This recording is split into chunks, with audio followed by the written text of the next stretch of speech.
The Fall of Robespierre is a three-act play written by Robert Southey and Samuel Coleridge in 1794. It follows the events in France after the downfall of Maximilien Robespierre. Robespierre is portrayed as a tyrant, but Southey's contributions praise him as a destroyer of despotism. The play does not operate as an effective drama for the stage, but rather as a sort of dramatic poem, with each act being a different scene. According to Coleridge, my sole aim to imitate the impassioned and highly figurative language of the French orators and develop the characters of the chief actors on a vast stage of horrors. Background: to raise money, Southey and Coleridge began to work together in August 1794. According to Southey, the project began in sportive conversation at the house of the friend Robert Lovell. The three intended to collaborate on a play that would deal with the beheading of Robespierre in July 1794. The source was news articles that described the final moments of a dispute within the National Assembly. During composition, they were able to write 800 lines in just 2 days. The play was divided between the three collaborators, with Coleridge composing the first act, Southey composing the second act, and Lovell the third. Southey and Lovell completed their acts, but Coleridge had only finished part of his the following evening. Southey felt that Lovell's contribution was not in keeping, and so rewrote the third act himself.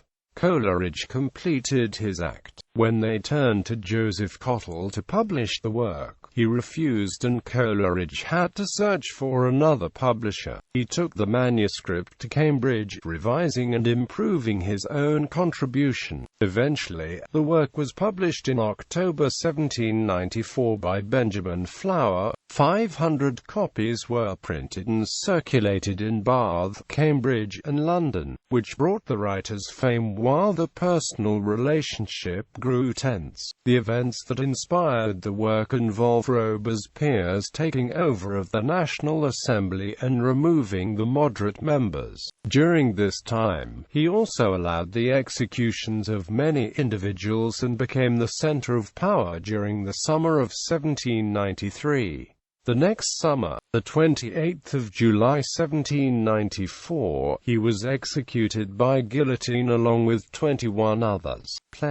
The play is filled with various speeches on the topic of liberty. The first scene is set in the Tuileries, in which Bertrand Barrère, Jean Lambert Tallien and Louis Legendre, opponents of Robespierre, discussed the plans to challenge the tyrant. Their conversation comprises highly rhetorical speeches as if they were part of a public meeting. The peaceful virtues, and every blandishment of private life, the father's cares, the mother's fond endearment, all sacrificed to liberty's wild riot. The third act, originally written by Lovell, was rewritten by Southey. Within the act, the opponents of Robespierre compare themselves to the assassins of Julius Caesar who are restoring the Republic. In the final speech, Bertrand Barrère discusses the history of French Revolution and lists the various would-be despots who have attempted to usurp liberty for Louis XVI too. Robespierre himself, concluding that France will be a beacon of liberation to the world. Never, never shall this regenerated country wear the despot yoke, though myriads round assail and with worse fury urge this new crusade than savages have known, though all the leagued despots depopulate all Europe, so to pour the accumulated mass upon our coasts. Sublime amid the storm shall France arise, and like the rock amidst surrounding waves repel the rushing ocean.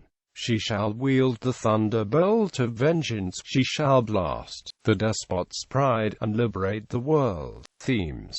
Act 1 reflects Coleridge's feelings about those Robespierre executed, including Madame Roland and Brissot. The tone of the piece is not revolutionary, but it does include themes connected to his other works and reveals Coleridge's thoughts on marriage, politics, and childhood. It also incorporates Coleridge's view that individuals are naturally innocent in a manner similar to Rousseau's belief. This idea, combined with the belief in achieving some sort of paradise, was developed in the works following the play. The play as a whole deals with many Shakespearean themes and emphasizes the precedence of both Brutus and Mark Antony throughout. Southey's third act captures his feelings on the French Revolution and incorporates his radical views. The act also contains his feelings on despotism and liberty.